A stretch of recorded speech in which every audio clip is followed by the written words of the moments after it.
कणीस आणि हे चुलीतलं भाजलेलं आहे ताजं ताजं कणीस.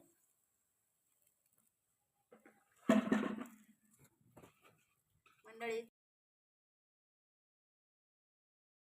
भाजी लई चिरली का डाळ तेवढी लागली.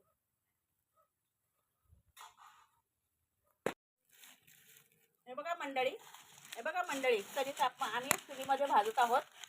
जास्त चूल केलेले आहे त्यामध्ये कणीस भाजत आहोत.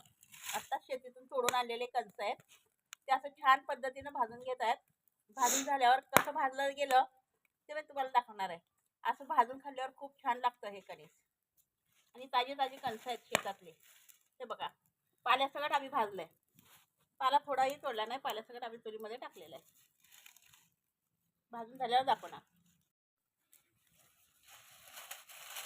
मागे टाक वर मागे.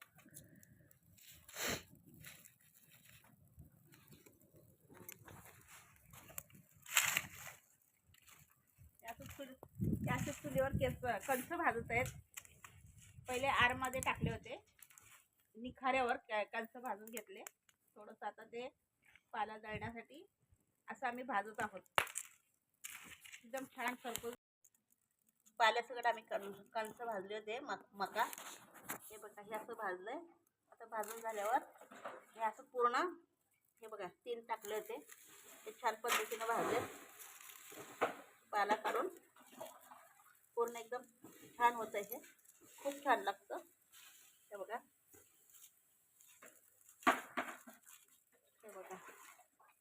ते असं पूर्ण भाजल्यावर आपण ह्याला जरा थोडंसं कपड्याने पुसून खाऊ शकतो. खूप स्वादिष्ट लागतं हे असं भाजलेलं कणीस आणि हे चुलीतलं भाजलेलं आहे ताजं ताजं कणीस.